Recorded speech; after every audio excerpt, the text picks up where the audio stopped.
우리 앞뒤 좌우 여러분과 그렇게 인사하겠습니다. 선한 능력으로 승리합시다. 아멘. 오늘은 대림절 둘째 주일입니다. 우리가 회개의 촛불을 밝혔습니다. 지난주부터 대림절을 보내면서 주님 내게 오시옵소서, 주님 내게 오시옵소서 라면서 소망을 갖고 기다리는 절기를 보내고 있습니다. 기다림은 시간이 지날수록 우리를 흔들리게 합니다. 요셉은 애굽으로부터 가서 천사가 다시 음성을 들려줄 때까지 조용히 기다렸습니다. 그 시간이 길었겠죠.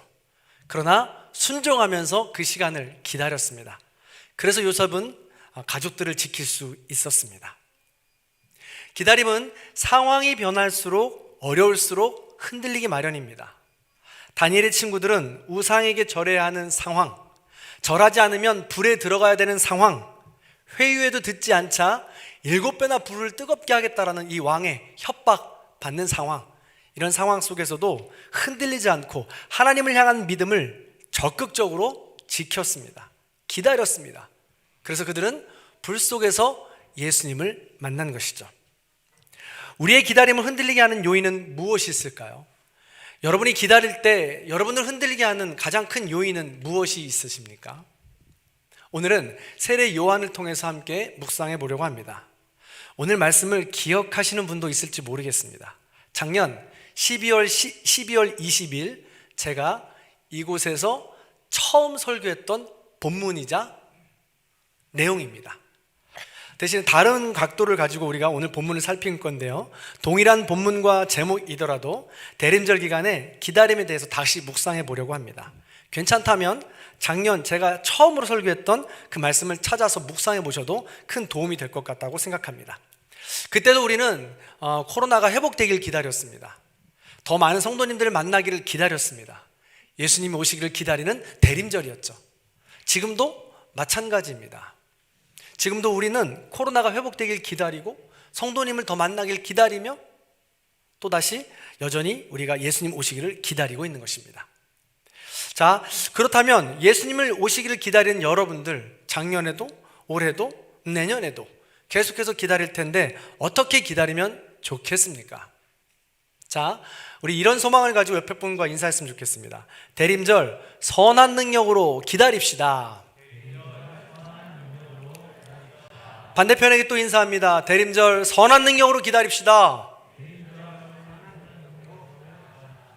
네, 우리 채윤이가 인사하고 있는 거예요. 채윤이 그렇죠. 인사를 받아주시면 됩니다. 자, 다시 한 번 더 인사해 볼까요? 대림절 선한 능력으로 기다립시다. 아멘, 고맙습니다. 자, 세례 요한을 통해서 우리가 함께 묵상해 보려고 합니다. 세례 요한은 기억이 나실지 모르겠지만 대단히 중요한 사람이었습니다. 왜냐하면 사복음서에 모두 등장하는 사람이었기 때문입니다. 세례 요한은 대단히 검소한 사람이었습니다. 왜냐하면 나타 터럭과 메뚜기, 석청을 먹던 사람이었기 때문에 그렇습니다. 세례 요한은 대단히 겸손한 사람이었습니다.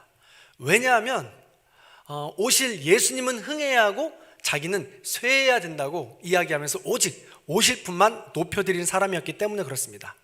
이런 세례 요한이 흔들렸습니다. 어떻게 흔들리는가? 오늘 3절 말씀 같이 한번 읽어볼까요? 3절입니다. 시작. 예수께 여짜오되 오실 그이가 당신이오니이까 우리가 다른 일을 기다리오리이까. 아멘. 그렇게 유명하고 중요하고 검소하고 겸손했던 세례 요한이 흔들린 것입니다. 지금 세례 요한은 감옥에 갇혀 있습니다. 밖의 상황을 알지 못해서 소문을 듣기만 하는 것이죠. 어떤 소문을 들었을까요? 마태복음 안에서만 그 소문을 정리해 보자면 마태복음 5장에서 7장은 예수님께서 산상수훈에서 팔복을 가르쳐 주신 본문이 나옵니다. 이 본문의 영향력이 얼마나 컸던지 당시에 모인 모든 사람들은 감동을 받았습니다. 심지어 2000년이 지난 지금도 이 말씀은 다른 종교에서조차 부러워하는 굉장히 중요한 신비이자 진리로 지금 손꼽히고 있는 본문입니다. 뿐만 아닙니다. 5장에서 7장 그렇게 가르쳤던 내용을 가지고 다시 산에서 내려가시는데 8장에서 9장을 보면 예수님께서 어마어마한 기적들을 행하십니다. 나병 환자, 백부장 하인, 맹인, 혈루증 앓던 여인들을 다 고치시고요, 귀신 들린 사람을 고치십니다. 수많은 사람들을 고칠 뿐만이 아니라 심지어 바람과 바다를 잔잔케 하시기도 합니다. 종횡무진하신 것이죠. 그런데 이런 소식을 듣게 되는데 한 가지 걸림돌을 맞이하게 됩니다. 바로 금식 논쟁입니다. 세례 요한의 제자들은 금식하는데 예수님의 제자들은 금식하지 않습니다. 그래서 세례 요한의 제자들이 묻습니다. 예수님과 제자들은 왜 금식하지 않습니까? 왜 율법을 지키지 않습니까? 라고 이야기합니다. 그러자 예수님이 대답하죠. 잔칫날 금식할 수 없다. 함께 기뻐할 날이다. 다만 주인공이 없어진다면, 사고가 생긴다면 함께 슬퍼하며 금식할지 몰라도 잔칫날 함께 기뻐하는 것이 옳고 합당하다라고 이야기합니다. 그런데요, 이 대화가 소문이 일파만파 퍼지면서 왜곡된 소문을 낳습니다. 이걸 요즘에 뭐라고 하죠? 네 글자. 소리 소문을 확인되지 않은 것을 이야기 퍼뜨리는 걸 유언비어라고 이야기도 하지만 요즘엔 가짜 뉴스라고 이야기합니다. 가짜 뉴스가 아주 판을 치게 되는 것이죠. 마찬가지예요. 오늘 읽지 않았지만 어떤 가짜 뉴스가 행행했는지 우리 한번 살펴보도록 하겠습니다. 11장 18절입니다. 같이 한번 읽어볼까요? 시작. 요한이 와서 먹지도 않고 마시지도 아니하매 그들이 말하기를 귀신이 들렸다 하더니. 아멘. 요한이 금식하는 것은 열심이었고 성실이었고 일상이었습니다. 철저한 금욕주의자, 종교주의, 하나님을 향한 신앙의 고백이었죠. 믿음이었습니다. 그런데 사람들은 이 금식하는 모습을 보고 요한이 귀신이 들렸다라고 하면서 소문이 일파만파 퍼진 거죠. 그 소문이 요한의 귀에도 들렸겠죠. 또 다른 소문입니다. 자, 19절 말씀도 같이 읽습니다. 19절 가짜뉴스 읽습니다. 시작. 인자는 와서 먹고 마심에 말하기를 보라. 먹기를 탐하고 포도주를 즐기는 사람이요 세리와 죄인의 친구로다 하니. 아멘. 예수님에 대한 소문입니다. 예수님은 먹기를 탐하고 포도주를 즐기고 세리와 죄인의 친구가 된다. 이런 것을 보면 우리가 사는 세상이랑 얼마나 똑같은지 모르겠습니다. 굉장히 닮았죠. 예수님이 행하셨던 그 수많은 기적들은 온데간데 없고 감옥에서 듣는 왜곡된 소문들, 소식들, 가짜 뉴스들만 넘칠 뿐이라는 것입니다. 오히려 제가 방금 말씀드렸던 어마어마한 예수님의 기적들이 많은데도 불구하고 이 가짜 뉴스가 더 크게 들리는 거예요. 그것만 더 깊게 들리는 것입니다. 자, 교회도 그렇죠. 교회뿐만이 아닙니다. 우리가 속한 공동체가 다 그렇습니다. 나쁜 일은 어쩜 그렇게 침소봉대되는지 모르겠습니다. 성도 여러분, 그런데 기억하십시오. 사람의 속성은 악해서 깨어있지 않으면 우리가 들은 소리 소문은 다시 나올 때 반드시 커지게 되어 있습니다. 악해지고 깊어지게 되어 있습니다. 그래서 나쁜 소문이라면 우리 안에서 끊어낼 수 있어야 합니다. 그게 바로 화평케 하는 자죠. 그래서 성경에 보면 화평케 하는 자는 하나님의 자녀라 일컬음을 받는다고 했습니다. 나쁜 소리 소문들 내 안에서 끊어내고 내 입 밖으로 나가지 않게 하면서 화평을 유지하는 것입니다. 그때 하나님의 자녀라고 일컬음을 받을 수 있게 된다는 것이죠. 이 말씀을 반대로 바꿔보면 어떻게 되는 줄 아십니까? 자, 이렇게 바뀝니다. 분열케 하는 자, 갈등을 일으키는 자, 다툼을 일으키는 자, 이간시키는 자는 화가 있을지니 사단의 자식이라 일컬음을 받을 것이다. 반대로 바꾸면 이렇게 된다는 것이죠. 그러므로 화평케 하는 게 하나님의 자녀되는 큰 복을 누리는 것만큼 이간하고 소리 소문을 나쁘게 전하는 것이 그만큼 나쁘다는 것을 우리는 늘 기억하고 깨어 있어야 된다는 것이죠.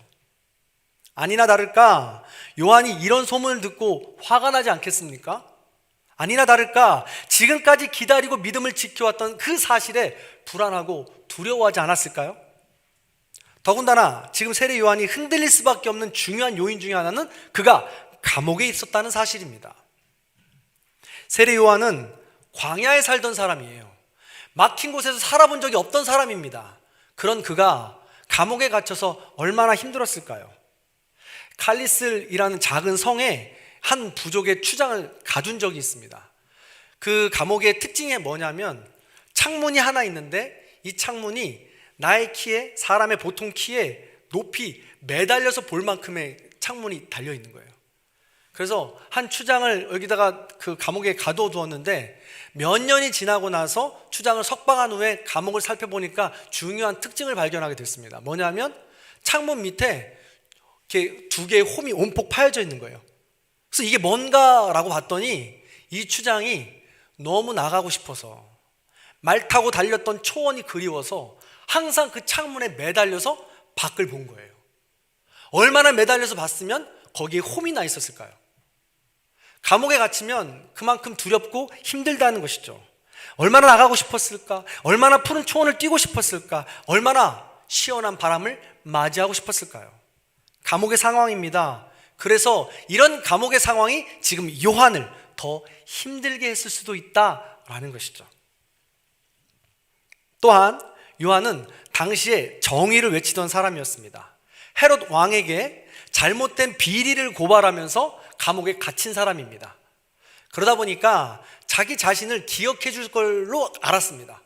예수님이 나랑 똑같은 회개하라 천국이 가까웠느니라 이 말씀을 선포하고 다녔던 같은 부류의 사람이기 때문에 예수님과 그의 제자들이, 또한 우리 세례 요한의 제자들이 탄원서라도 쓸 줄 알았어요. 왕에게 고백할 줄 알았습니다. 우리의 세례 요한을 풀어주라 1인 시위라도 할 줄 알았습니다. 근데 아무 반응도 보이지 않는 것입니다. 그러다 보니까 세례 요한의 마음이 어땠을까요? 서운하죠. 서운한 마음도 있었을 것입니다. 인정받지 못하고 나를 알아주지 못하는 그 마음에 세례 요한의 마음이 흔들렸다라는 것이죠. 이쯤 되니까 세례 요한은 자기의 측근 제자들을 면회오라고 불러서 물어보는 겁니다. 야, 예수님한테 가서 좀 물어봐. 오실 그이가 당신이 맞습니까? 메시아가 당신이 맞습니까? 이런 소리 소문에 나를 알아주지도 못하고 이런 모든 감옥의 상황에서 나는 계속 당신을 기다려야 됩니까? 라고 물어보라는 것이죠. 자, 이렇게 세례 요한은 흔들렸습니다. 그런데요, 사실 따지고 보면 우리가 흔들리는 이유도 아주 작은 시작도 여기에 있습니다. 뭐냐? 바로 소리 소문입니다. 예수님은 그것을 정확하게 아셨습니다.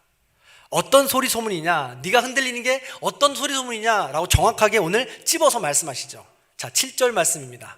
7절 말씀 같이 있습니다. 시작. 너희가 무엇을 보려고 광야에 나갔더냐?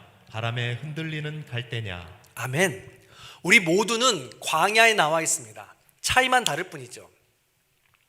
요한이 있는 광야는 감옥인 것이고요, 다른 사람들이 있는 곳은 일상 삶의 터전이지만 여전히 찬바람을 맞기는 매 한 가지인 것입니다. 인생이 광야죠. 이 광야 같은 인생에서 우리가 찾고 바라고 해야 될 것이 무엇일까요? 예수님은 묻습니다. 바람에 흔들리는 갈대냐? 세례 요한의 지금 상황을 상징하는 것입니다. 감옥에 갇힌 상황에 흔들리고 있는 것이냐? 주변의 소리 소문에 흔들리고 있는 것이냐? 나를 구원해달라는, 구출해달라는 탄원서를 잊어버린 그 상황이 서운해서 흔들리는 것이냐? 사회 정의를 구현하기 위해 통쾌하게 헤롯 왕에게 복수해 줄 줄 알았는데, 그 기적을 가지고 왕권을 찬탈할 줄 알았는데 그러지 못해서 힘든 것이냐? 라고 물어보는 것입니다. 마찬가지입니다. 우리도 마찬가지죠. 우리가 흔들리는 것이 무엇입니까? 지극히 자기중심적인 생각들 아니겠습니까? 지금 세례 요한이 처한 자기중심의 상황처럼 말이죠. 우리도 집값에 흔들립니다. 건강에 흔들리고요, 학력에 흔들리며 나의 평가에 대해서 흔들립니다. 우리가 그렇게 추구하는 이것들을 돌아보면 완전한 것이 아닙니다. 늘 변하고 부서지기 쉬운 것들이죠. 그런데 우리는 그것을 붙잡고 흔들리지 않기 위해서 아둥바둥하고 있죠. 주변의 여건이 아니면 무엇 때문에 흔들리십니까? 8절과 9절입니다. 우리 화면을 보고 있습니다. 같이 읽어볼까요? 시작. 그러면 너희가 무엇을 보려고 나갔더냐? 부드러운 옷 입은 사람이냐? 선지자를 보기 위함이었더냐? 우리가 흔들리는 것은 사람 때문입니다. 본문에 말하는 부드러운 옷을 입은 사람이 누구입니까? 돈을 가진 사람입니다. 힘을 가진 사람입니다. 권력을 가진 사람입니다. 그런 사람들 때문에 바라보고 내 바람에 차지 않으면 실망하고 그런 거 아니겠습니까? 지금도 우리는 흔히 말하죠. 집안에 의사는 있어야지, 집안에 판사는 있어야지, 집안에 경찰은 있어야지, 우리 집안에 목사는 있어야지 라고 말하는 분은 없습니다. 안타깝죠 말이죠. 어쨌든 힘이 있는 사람을 우리는 기대게 되고 또 그 사람이 그 일을 제대로 해주지 못하게 되면 실망하고 흔들리게 되는 것입니다. 마찬가지입니다. 아무튼 그만큼 우리는 사람을 의지하는데, 그러나 믿는 도끼에 발등 지킨다고 그 후유증은 엄청날 것입니다. 따라서 사람은 100 신뢰해야 되는 대상이 맞아요. 그러나 100% 신뢰의 대상이 아니라 사랑과 용서의 대상임을 잊지 말아야 할 것입니다. 우리가 서 있는 광야에서 사람 때문에 당연히 흔들릴 수밖에 없다라는 것이죠. 심지어 선지자인 목사인 저희들도 마찬가지입니다. 당시에도 거짓 선지자들이 얼마나 많은지 모르겠습니다. 성경의 많은 곳곳에서 거짓 선지자들로 인해서 흔들리지 말라고 했습니다. 선지자들이 가리키는 손끝을 보라고 했죠. 그 끝에 있는 십자가를 바라보라고 계속해서 성경은 말씀하고 있는 것입니다. 그래서 지금 이 시간에도, 오늘날에도 목회자 혹은 거짓 선지자들로 인해서 그들을 바라보라고 이야기하는 것은 거짓 선지자입니다. 잘못된 것이죠. 오직 우리가 이야기해야 될 건 십자가요, 예수 그리스도의 복음이요, 사랑이라는 것입니다. 그래서 생각날 때마다 꼭 기도를 부탁드리겠습니다. 여러분과 함께하는 저희 교역자들이, 또한 중직자들이 손끝을 가르쳐서 예수 그리스도만 가리키게 하여 주옵소서. 겸손하게 하여 주옵소서. 그 목회자가 우리 목회자가 될 수 있도록 도와주시옵소서 라고 기도를 꼭 부탁드리겠습니다. 이렇게 안내를 받는 성도님들, 이끌어야 되는 우리 목사님들 각각 이 손가락을 향해서 하나님만을 바라볼 수 있어야 합니다. 분별할 줄 알아야 하죠. 이렇게 분별하지 못한다면 그 교회는 무너질 것입니다. 분별하지 못한다면 그 목사나 모든 성도님들이나 낭패를 볼 수밖에 없게 되겠죠. 자, 어느 젊은 남녀가 결혼을 했습니다. 그 집에 특징이 있어요. 남편과 시아버지가 그렇게도 닮았다는 것입니다. 걸음걸이, 습관, 목소리까지 똑같습니다. 얼마나 똑같은지 아내가 깜빡 속을 때가 많다는 것이죠. 남편은 평소에도 장난을 많이 치는 아주 유쾌한 사람이었다고 합니다. 그래서 어느 날 집으로 전화가 온 거예요. 그래서 아내가 전화를 받습니다. 나다, 애비다. 그러니까 며느리가 대답합니다. 남편이 장난치는 줄 알고, 에이 웃기지 마, 자기야 이 시간에 전화 왜 한 거야? 시아버지가 당황해가지고, 아니 나다 애비라니까? 에이 무슨 소리야, 무슨 소리, 장난치는 거야, 장난치지 말라니까? 시아버지가 다시 한번 이야기합니다. 당황하면서 목소리 가다듬고, 애미야 나다 애비다 라고 했더니 며느리가 대답합니다. 에이 그럼 나는 네 누님이다 라고 대답합니다. 그래서 시아버지가 도저히 안 되니까 전화를 그냥 그 자리에서 끊습니다. 그리고 집으로 저녁에 남편이 돌아와요. 그래서 묻습니다. 왜 이렇게 전화가 오고 장난이야? 바쁘지 않은가 보지? 라고 해서 이야기하니까 남편은 또 이야기하는 거예요. 내가 전화 안 했다고. 그래서 옥신각신하면서 그 밤을 보낸 거예요. 그리고 며칠이 지난 후에 그 신혼집에 시아버지 시어머니가 방문을 하게 됩니다. 그 반가운 마음에 며느리가 문을 활짝 열어주는데 시아버지가 갑자기 90도로 인사를 하더니, 저 왔습니다 누님, 이렇게 인사를 하더라는 거예요. 에이, 분별하지 못하면 이렇게 난감한 상황이 우리에게 펼쳐진다는 것입니다. 소리소문에 사람을 분별하지 못하면 힘든 상황을 겪게 된다는 것이죠. 그래서 우리는 날마다 깨어서 사단인지 하나님 주시는 것인지 말씀으로 깨어서 있어야 된다는 것이죠. 분별할 수 있어야 된다는 것입니다. 자, 그렇다면 우리는 이 소리 소문에 흔들리지 않고 분별하여 기다리려면 어떻게 해야 할까요? 자, 오늘 예수님께서 정확하게 그 해답을 우리에게 알려주십니다. 자, 4절의 말씀을 같이 한번 읽어보겠습니다. 4절 읽습니다. 시작. 예수께서 대답하여 이르시되 너희가 가서 듣고 보는 것을 요한에게 알리라. 아멘. 예수님은 소리 소문에 그치지 말라고 합니다. 듣는 것을 어떻게 하라고요? 보라고 합니다. 듣고 보라고 하죠. 그리고 어떻게 하라고요? 알리라고 이야기합니다. 본 것을 알려주라. 즉 지금 시대 말로 하면 팩트 체크하라는 거죠. 꼭 체크해서 알려주라는 겁니다. 예수님이 가르친 것, 예수님이 행하신 것을 직접 듣고 본 것을 요한에게 가서 전해라, 사실을 전해라 라고 이야기하는 것입니다. 예수님의 소문이 무엇이었습니까? 예수님의 소문에 행한다는 것이 무엇이었습니까?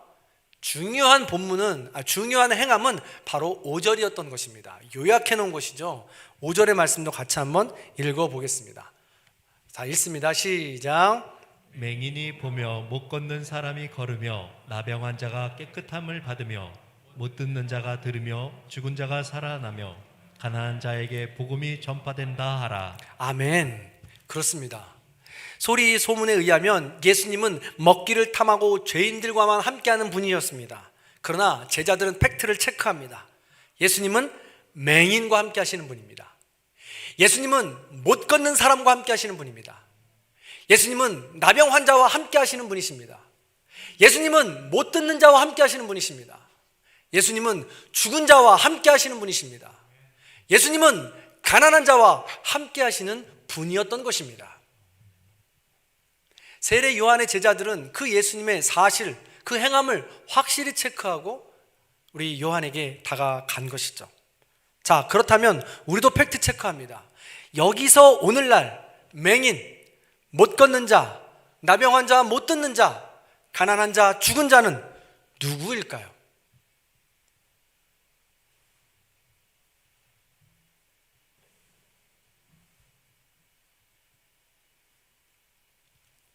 저와 여러분이 아니겠습니까?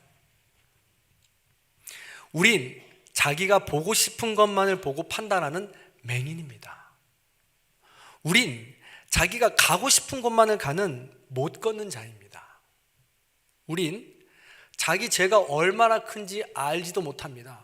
내 살점이 떨어져 나가는데도, 내가 죽어가고 있는데도 통증을 느끼지 못할 정도의 나병 환자처럼 우린 그런 죄인이라는 것이죠.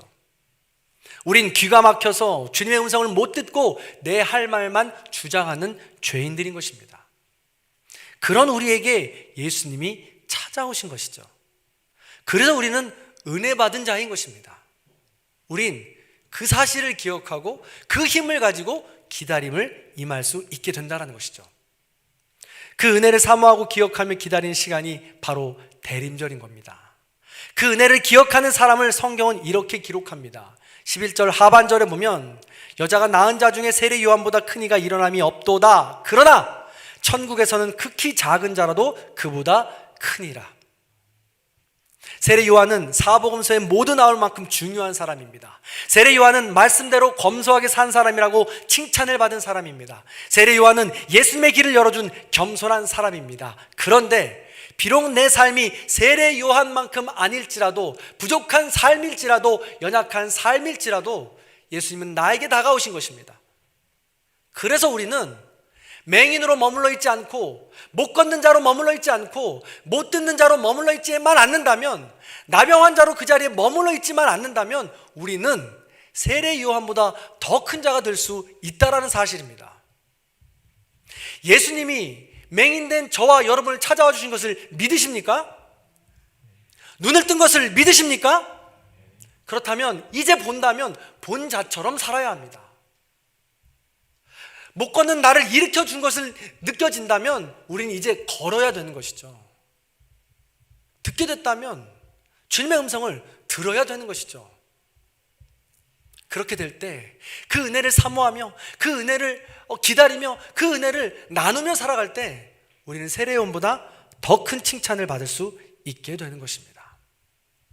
사랑하는 성도 여러분, 오늘 말씀을 맺겠습니다.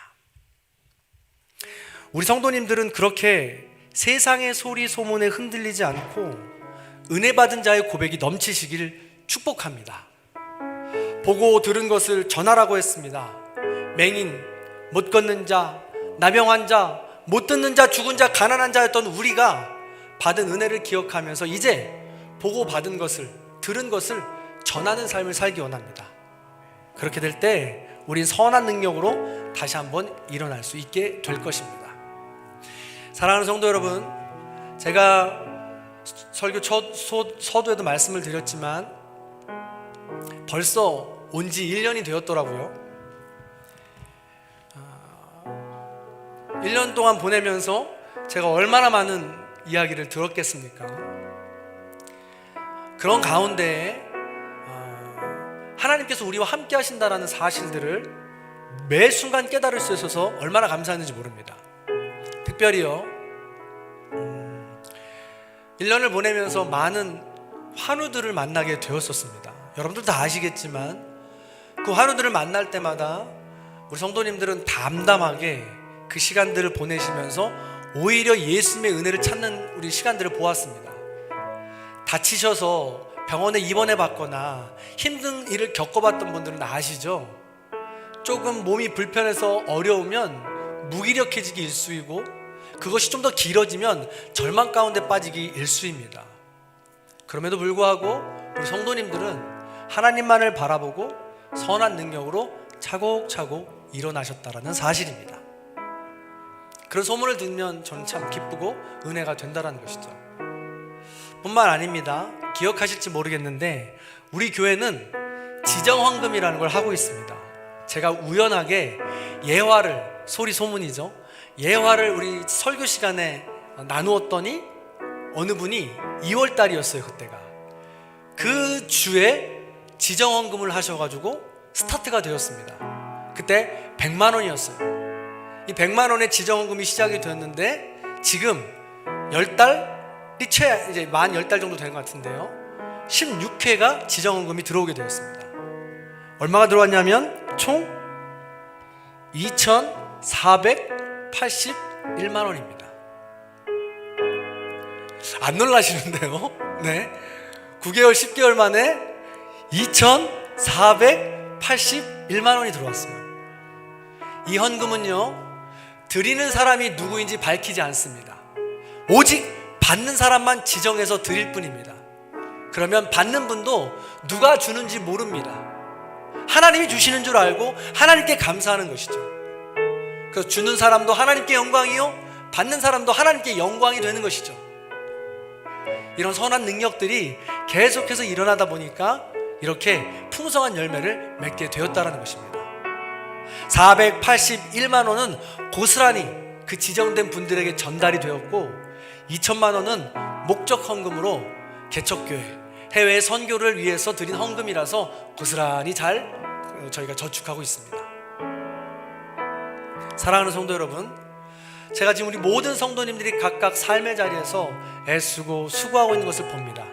더불어서 오늘 주보에 보면 우리 신문이 지금 한편에 제가 인쇄를 해드렸는데요, 제가 지난주에 지인으로부터 전화를 받았습니다. 장 목사, 정군교회가 신문에 났어.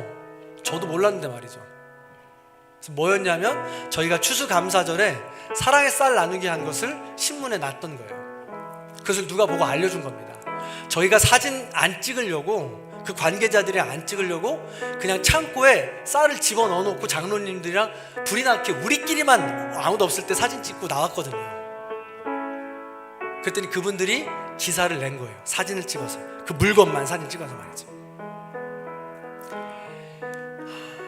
각자 개개인 한 사람 한 사람이 질병 가운데 또한 어려움 가운데 선한 능력으로 그렇게 일어나다 보면 그 선한 능력은 주변의 이웃들에게 반드시 흘러가게 되어 있습니다. 그러면 우리는 그 선한 능력이 나를 다시 감쌉니다. 그럼 그 속에 속해 있는 나도 새 힘을 얻게 되는 겁니다. 가만히 공짜로 그 모든 것을 받아 누릴 수 있을 것 같습니까? 아닙니다. 여러분들이 나도 모르게 선한 영향력을 선한 영향력으로 살아가고 계시기 때문에 우리 교회가 그렇게 일어나고 있는 것이죠. 부디 2021년도를 그렇게 은혜로 선한 능력으로 잘 마무리하시고 2022년도도 더 풍성하게 선한 능력으로 결단하시는 저와 여러분들이 다 되시기를 주님의 이름으로 간절히 축원합니다. 그런 마음을 가지고 우리 함께 선한 능력으로 함께 찬양하겠습니다.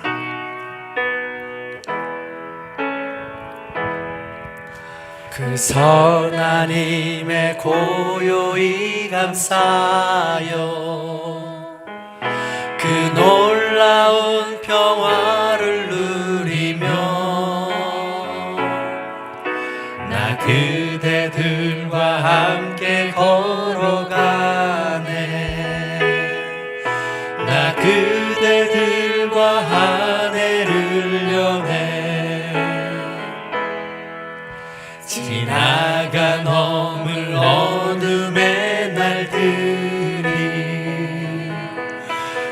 버겁게 내 영혼 짓눌러도 오 주여 우릴 외면치 마시고 약속의 구원을 이루소서. 그 선한 힘이 우릴 감싸시니 믿음으로 일어나길 기대하네. 주 언제나 우리와 함께 계셔 하루 또 하루가 늘 새로워. 주께서 밝히신 작은 촛불이 어둠을 헤치고 타오르네. 그 빛에 우리 모두 하나 되어 온 누리에 비추게 하소서. 그 선한 힘이 우릴 감싸시니 믿음으로 일어나길 기대하네. 주 언제나 우리와 함께 계셔 하루 또 하루가 늘 새로워. 그 선한 힘이 우릴 감싸시니 믿음으로 일어나길 기대하네. 주 언제나 우리와 함께 계셔 하루. 한 번 더 고백합니다. 그 선한 힘이 우리를 감싸니. 할렐루야. 아멘. 그 선한 힘이 우릴 감싸시니 믿음으로 일어나길 기대하네. 오, 주 언제나 우리와 함께 계셔 하루 또 하루. 한 번 더 고백합니다. 그 선한 힘이 우리를 감싸시니 그 선한 힘이 우리를 감싸시니 아멘. 믿음으로 일어나길 기대. 아멘. 기대합니다. 주 언제나 우리와 함께 계셔. 온 힘을 다하여 마지막으로 한 번 더 고백합니다. 그 선한 힘이 우리를 감싸시니. 할렐루야. 그 선한 힘이 우릴 감싸시니 믿음으로 일어나길 기대하네. 아멘. 주 언제나 우리와 함께 계셔 하루 또 하루가 늘 새로워. 이 고요함이 깊이 번져갈 때 저 가슴 벅찬 노래 들리네. 다시 하나가 되게 이끄소서. 당신의 빛이 빛나는 이 밤 그 선한 힘이 우릴 감싸시니 믿음으로 일어나길 기대하네. 주 언제나 우리와 함께 계셔 하루 또 하루가 늘 새로워. 아멘. 이 시간 다 함께 눈을 감고 조용히 기도하는 시간을 갖겠습니다. 하나님, 2021년도를 지금까지 선한 능력으로 지켜주시니 감사합니다. 2021년도에 우리가 주변의 상황과 여건 때문에 흔들렸습니다. 주변의 소리와 소문 때문에 흔들렸습니다. 나를 인정해주지 않는 그 서운함 때문에 우리가 흔들렸습니다. 그럼에도 불구하고 우리와 함께하여 주시고 약한 우리와 함께 해주셔서 다시 일으켜주신 은혜를 진심으로 감사를 드립니다. 포기하지 않고 지금까지 여전히 함께 하신 주님을 찬양합니다. 2022년도에도 그 선한 능력으로 일어나고 선한 능력으로 소망하며 우리가 다시 한번 결단하기 원합니다. 함께하여 주시옵소서. 우리 그런 마음 가지고 잠시 조용하게 기도하겠습니다.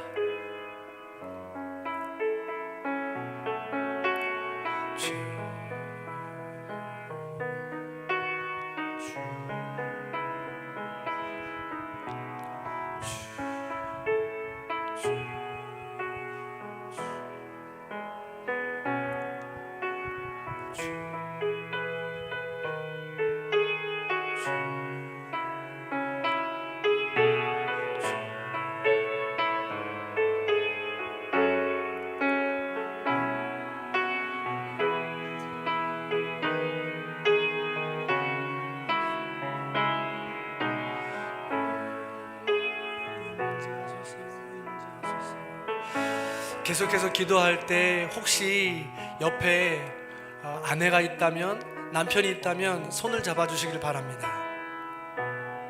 옆에 내 자녀가 있다면 머리에 손을 얹어주시길 바랍니다. 그러면서 우리의 가족을 위해서 다시 한 번 더 소망하고 결단하는 시간 같습니다. 선한 능력으로 2021년 지켜주심 감사합니다. 선한 능력으로 2022년 대림절을 보내고 소망하게 하여 주옵소서. 우리 그런 마음으로 가족을 위해서 잠시 조용하게 기도합니다. 주님 임재하소서. 위로하소서.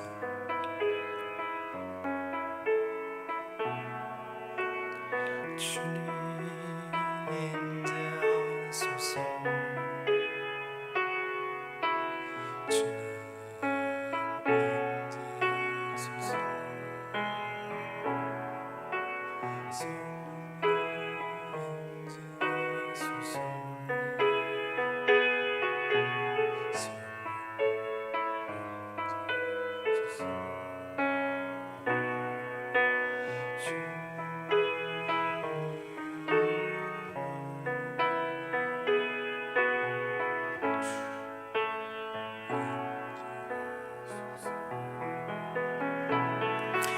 사랑이 많으신 하나님, 2021년도 주의 은혜 가운데 지켜주심을 감사합니다.